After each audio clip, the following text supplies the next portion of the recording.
اعوذ باللہ من الشیطان الرجیم بسم اللہ الرحمن الرحیم رب اشرح لی صدری ویسر لی امری واحلل عقدۃ من لسانی یفقہوا قولی رب زدنی علما اللہم فقہنا فی الدین آمین۔ السلام علیکم ورحمۃ اللہ وبرکاتہ۔ جی آپ سب کیسے ہیں؟ امید ہے سب ٹھیک ہوں گے۔ بہت دنوں کے بعد آپ کے ساتھ جڑ رہی ہوں۔ میں بہت وقفے کے ساتھ اس لیے مخاطب ہوتی ہوں کہ اگر آپ میری اسٹوری کو سنیں گے نہیں، لائک نہیں کریں گے تو بس پھر وہ حوصلہ افزائی نہیں ہوتی نا۔ لیکن یہ ہے کہ ہم نے تو اپنا کام کرنا ہے اور دین کا کام کرنا ہے اور اپنی بات سب تک پہنچانی ہے۔ چند لوگ بھی سن لیں تو میرا خیال ہے کہ حق ادا ہو جاتا ہے۔ اگر ایک دو لوگوں تک بھی بات پہنچ جائے تو وہ ایک دو لوگ نہیں ہوتے، وہ اگر ایک اپنے لوگوں تک پہنچا دیں اس بات کو، یہ ہم سب کا فرض ہوتا ہے۔ کیونکہ اب ہم لوگ یہ نہیں ہے کہ ہم مسلمان ہیں اور مسلمانوں کے کسی ایک خاص گروہ کو اچھائی کا حکم دینے اور برائی سے روکنے کا حکم ہے۔ کوئی مولویوں کا کوئی خاص طبقہ ہوگا یا کوئی خاص قسم کے لوگ ہوں گے تو وہ جو ہیں وہ دین کا کام کریں گے، ایسا نہیں ہے۔ قرآن پاک میں جو بندہ جس تک جتنا بھی دین پہنچا ہے، جتنا بھی اللہ اور اس کے رسول صلی اللہ علیہ وسلم کا حکم پہنچا ہے، آپ نے وہ بات اپنے تک نہیں رکھنی، اپنے تک محدود نہیں کر دینی، اپنی ذات تک صرف اپنی ذات کو نفع نہیں پہنچانا۔ جب ہمارے پیارے آقائے دو جہان حضرت محمد مصطفیٰ احمد مجتبیٰ صلی اللہ علیہ وسلم نے پوری انسانیت کا ذکر کیا اور وہ پوری انسانیت کے لیے خیر خواہ تھے اور حرص کی حد تک مومنین کے لیے تھے، اپنی امت کے لیے تھے۔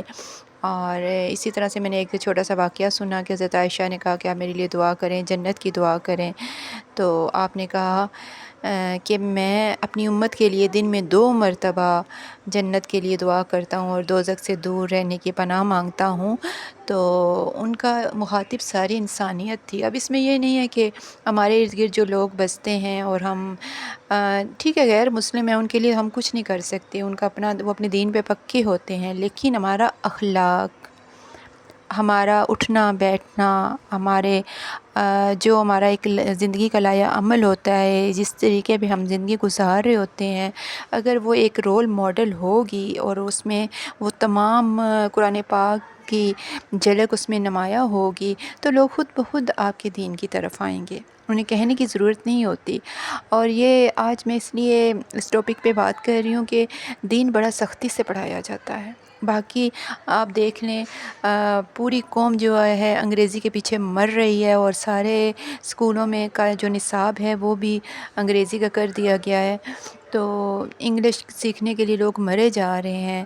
اور وہ جب سکھائی جاتی ہے اپنے اسکولوں میں تو وہاں بالکل بھی ڈانٹ ڈپٹ کی اور مارنے کی پرمیشن نہیں ہے، اور چھوٹے بچوں کو بڑے اچھے طریقے سے بڑے پرفارم کر کے بتایا جاتا ہے، اور جو الفابیٹس پڑھائے جاتے ہیں وہ بڑے پرفارم کر کے پڑھائے جاتا ہے کہ بچے اس طرف راغب ہوں۔ پہلے تو کچھ ابتدائی جو کلاسیں ہیں وہ تو کھیل کود میں ہی ان کو پڑھا دیا جاتا ہے کہ اس میں ان کو جب دلچسپی ہو جائے، وہ انٹرسٹ لینے لگ پڑیں تو پھر آپ اپنا کام کریں جو انہیں کلاسوں میں جائیں گے۔ تو دین ایسی کیوں ایسا آپ نے دین کو ایسا سمجھ لیا یہ صرف ثواب کا کام ہے، یہ ہم نے صرف ثواب کے لیے قرآن پاک پڑھنا ہے، رٹنا ہے، اور ہم ایک لفظ پڑھیں گے تو ہم 10 نیکیاں میں، وہ تو ہے، وہ تو اللہ اور اس کے رسول کا وعدہ ہے، آپ اللہ کا جو وعدہ ہے، جو حکم ہے وہ تو ہے، وہ تو آپ کو ملیں گی، آپ پڑھیں گے آپ کو ثواب ملے گا، آپ کو نیکیاں ملیں گی، اس سے تو کسی کو انکار نہیں ہے۔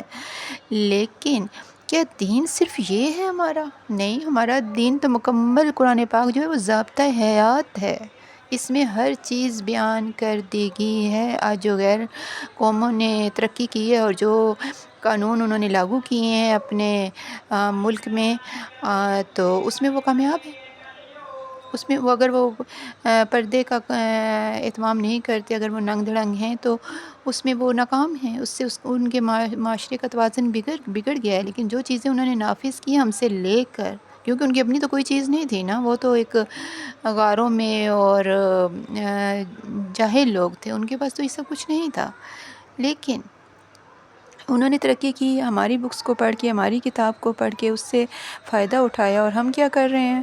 ہم نے اپنی کتاب کو صرف غلافوں میں لپیٹ کے اور احادیث کا، کسی ایک حدیث کا حوالہ، کتنے لوگ ہیں ہم میں سے جن کو 40 احادیث یاد ہیں، یا وہ آگے پھیلاتے ہیں، یا ہم روزمرہ زندگی میں ان ساری باتوں کو لاگو کرتے ہیں. چھوٹی چھوٹی باتوں کو ہی اپنا لیں، زیادہ نہیں. آنے جانے میں اسلام کو عام کریں، دوسرے لوگوں میں آتے جاتے سلام کریں، پتہ چلے جس سے ایک سلامتی دے رہا ہے دوسرا سلامتی رہے. گھر میں داخل ہو رہے ہیں، جہاں بھی جا رہے ہیں سلام کر رہے ہیں، شیطانیت دور ہو رہی ہے. آج اتنی افراتفری ہے اور اتنا کرائم ہے، یہ کس وجہ سے ہیں؟ یہ صرف اور صرف اسلام سے دوری کی وجہ سے ہیں. اور پھر میں اپنے بات پہ واپس آؤں گی کہ دین کو سختی سے کیوں پڑھایا جاتا ہے، خاص طور پہ جو ہمارے علماء کرام ہیں اور جو مساجد میں اور مدرسوں میں پڑھا رہے ہیں، وہ کیوں بچوں کے ساتھ سختی کرتے ہیں؟ بچوں کو خوبصورتی کے ساتھ کیوں نہیں پڑھاتے ہیں؟ بچوں کو اگر 10 مرتبہ بھی بتانا پڑے تو آپ بتائیں، آپ کا فرض ہے. اب یہ دیکھیں کہ ایک بچہ کس طرح سمجھتا ہے، کس طرح پڑھتا ہے. تھوڑی سی سختی کریں، تھوڑی سی ڈانٹ ڈپٹ، تھوڑی سی اس کو غیرت دلائیں، اپنی جگہ پہ اس کو سمجھائیں، اس کو پیار کریں. پیار کی زبان ہر بندہ سمجھتا ہے، ایسا نہیں ہے کہ کوئی بچہ پیار کی زبان نہیں سمجھتا. آپ اس کو ایسی ایک لگائیں گے کہ وہ لگے گا جا کے دیوار کے ساتھ. آپ کی بھی اگلی پچھلی کسریں جو ہیں وہ پوری ہو جائیں گی. ایسا نہیں ہے. آپ نے ایسا دین نہیں پیش کرنا، اتنی سختی نہیں کرنی بچوں پر. اس طرح سے ہمارے دین کی جو ہے لوگ دور ہوں گے، اس کے قریب نہیں آئیں گے، قرآن کو محبت اور شوق سے نہیں پڑھیں گے، وہ اس سے دور بھاگیں گے. اوکے، یہ جو بڑی سختی والا دین ہے جی، اس میں تو صرف جنت کی ذرا سی باتیں بتائی جاتی ہیں، موت سے ڈرایا جاتا ہے، قبر سے ڈرایا جاتا ہے، آخرت سے ڈرایا جاتا ہے. ڈرانے کا عمل بہت بعد میں کریں. سب سے پہلے پڑھائیں، سکھائیں، ساری چیزیں بتائیں، شوق دلائیں کہ ہمارا دین بہت خوبصورت ہے. ہمارے نبی پاک صلی اللہ علیہ وسلم کا ہر فرمان، ہر حکم، ان کی زندگی سب بہت خوبصورت ہے. انہوں نے کسی کے ساتھ کوئی سختی نہیں کی، کسی سے کوئی بدلہ نہیں لیا. اور آپ لوگ تو اپنے ہی بچوں کو اتنی سختی سے پہنچاتے ہیں کہ ان کو دین کو ایک ہوا بنا کے پیش کرتے ہیں. ڈر جاتے ہیں لوگ، آتے ہی نہیں ہیں اس طرف.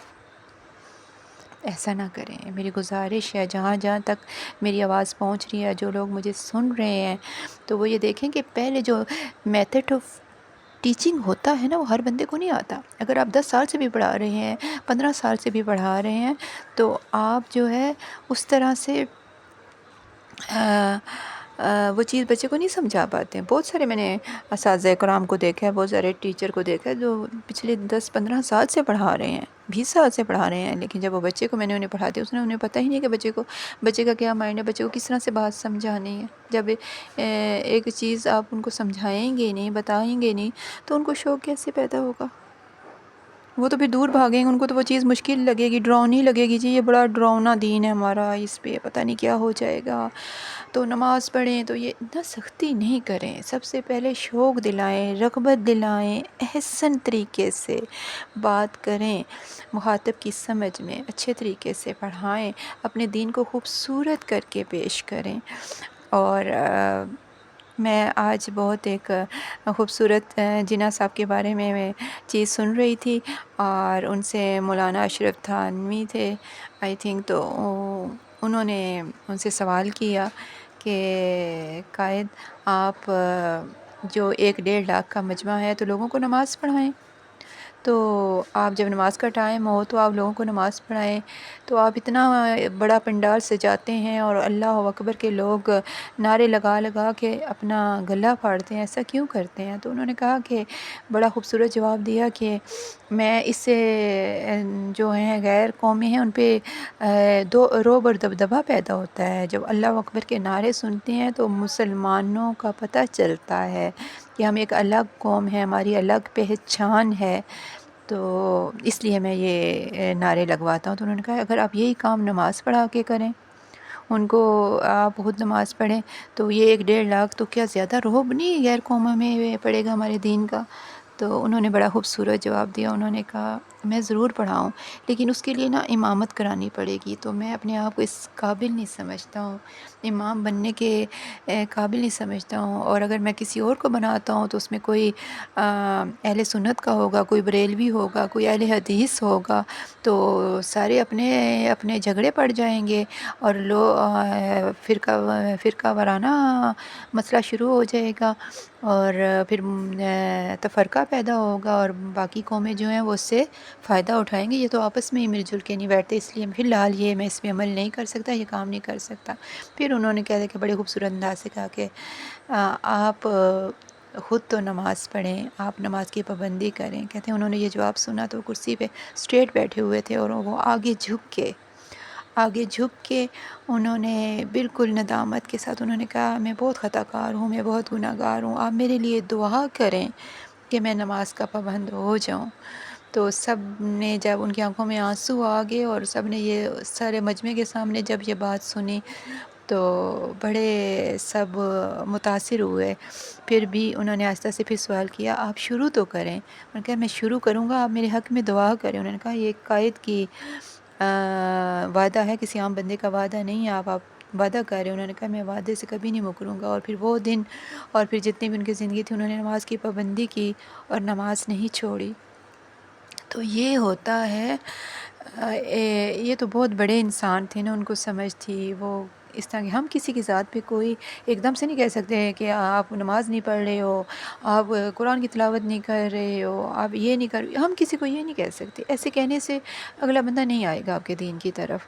آپ پہلے خود اپنے آپ کو پیش کریں، اب وہ ساری چیزیں اپنی ذات پہ اپنائیں تو پھر آپ کی بات میں وزن ہوگا اور پھر آپ اچھے طریقے سے بات پہنچا سکیں گے، اور کیا بتا آپ کو بات کرنے کی بھی ضرورت نہ پڑے، دیکھنے والا آپ کا عمل دیکھ کے ہی متاثر ہو جائے گا۔ لیکن ہمارا فرض ہے ایز اے مسلمان ہونے کے ناطے ہر بندے کا ایک فرض ہے کہ ہمیں جو کچھ بھی معلوم ہے دوسرے بندے کو بتائیں، اور بڑے طریقے سے بتائیں کہ ایک بندہ آگے سے بھڑک نہ اٹھے، یعنی کہ وہ بحث شروع ہو جاتی ہے۔ اکثر ہی ہم کوئی بات ایسی بات بحث کرتے ہیں ہمارے گھروں میں، تو بحث مباحثہ شروع، نہیں یہ ٹھیک نہیں ہے تو وہ ٹھیک نہیں ہے، یہ نہیں ٹھیک نہیں، یہ پھر ہر بندے کو یہ فن بھی نہیں آتا کہ آپ کس طرح سے دوسرے کو گائیڈ کر سکتے ہیں۔ اس کے لیے بہت صبر کی ضرورت ہوتی ہے اور بہت برداشت کی ضرورت ہوتی ہے، اپنی ذات کی نفی کرنی پڑتی ہے۔ دین کا معاملہ آ جائے تو ذات کو تو سامنے نہیں نہ رکھتے، دین کا معاملہ آ جائے تو اپنے آپ کو پیچھے کر دیتے ہیں، اگلے نے دو چار باتیں بھی سنا دی تو کوئی بات نہیں، حق کے لیے سن رہے ہیں، اللہ اس کے رسول کے لیے سن رہے ہیں، اچھا کام کر رہے ہیں،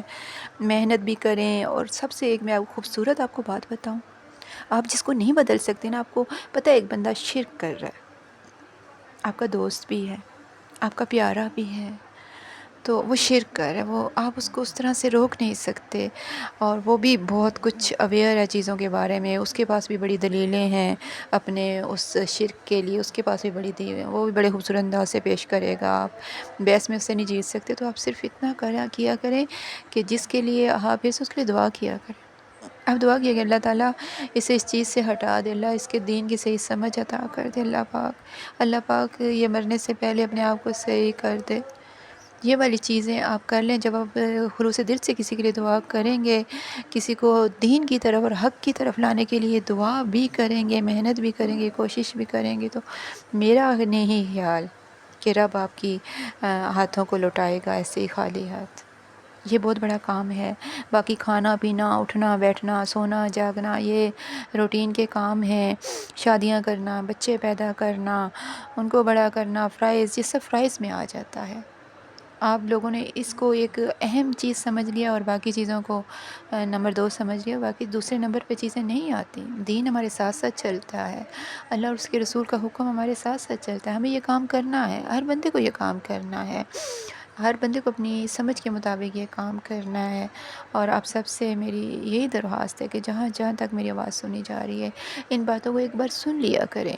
اب مجھے کتنا وقت لگ گیا، 5 منٹ لگ گیا، زیادہ سے زیادہ آپ کے بھی 5 منٹ لگ جائیں گے، کوئی نہیں، یہ 5-6 منٹ جو ہے نا، یہ آپ کی زندگیوں کو بدل سکتے ہیں، آپ کی سوچ کو بدل سکتے ہیں، آپ کی زندگیوں میں نکھار پیدا کر سکتے ہیں، آپ کو سکون کی دولت سے مالا مال کر سکتے ہیں۔ تو خدا را آپ جو کوئی بھی اچھی بات دیکھا کریں اسے سن لیا کریں، اس موبائل کو اسی لیے استعمال کریں۔ یہ جو میڈیا کا بہت بڑا یہ جو آپ کے ہاتھوں میں اللہ تعالیٰ نے تھما دیا، اس سے بہت سارے کام ہو سکتے ہیں۔ آپ خود بھی سنا کریں، دوسروں کو بھی سنوایا کریں۔ اگر آپ یہ سمجھتے ہیں کہ آپ یہ بات کسی کو خود نہیں کر سکتے، بحث شروع ہو جائے گی، لڑائی شروع ہو جائے گی، تو آپ کسی کی چیز اٹھا کے دوسرے کے بندے کا ذرا یہ دیکھیں، یہ ذرا نیا بندہ آیا ہے، یہ کوئی اسکالر ہے، یہ کوئی موٹیویشنل اسپیکر ہے، ذرا اس کو سنیں، یہ کیسی باتیں ایک بار سنیں ذرا۔ مجھے تو بہت اچھی لگی ہیں، مجھے تو بہت اچھی لگی ہیں، مجھے تو نا ایسے سکون محسوس ہوا اس کی باتیں سن کر۔ تو آپ جب اس طریقے سے دوسرے بندے کو گائیڈ کریں گے، شیئر کریں گے اور اس کو میسیج کریں گے، پھر اس کو وہ یہ چیز شیئر کریں گے، تو اس میں بھی شوق پیدا ہو گیا، پتہ نہیں اس میں کیا خزانے ہیں، پتہ نہیں ایسی کیا بات ہے، کہیں میں نہ رہ جاؤں، کہیں میں محروم نہ رہ جاؤں۔ تو ایسے شیئر کیا کریں، ایسے لائک کیا کریں، ایسے شیئر کیا کریں، اور یہ بہت اچھا طریقہ ہے۔ اور آپ کا اللہ تعالیٰ آپ کو اس کی توفیق دے، مجھے بھی توفیق دے، اللہ تعالیٰ میری یہ کوشش اپنی بارگاہ میں قبول و منظور کرے، آمین۔ اور آپ کا سننا بھی قبول کرے، دعاؤں میں یاد رکھیے گا، اپنا بہت خیال رکھیے گا، فی امان اللہ۔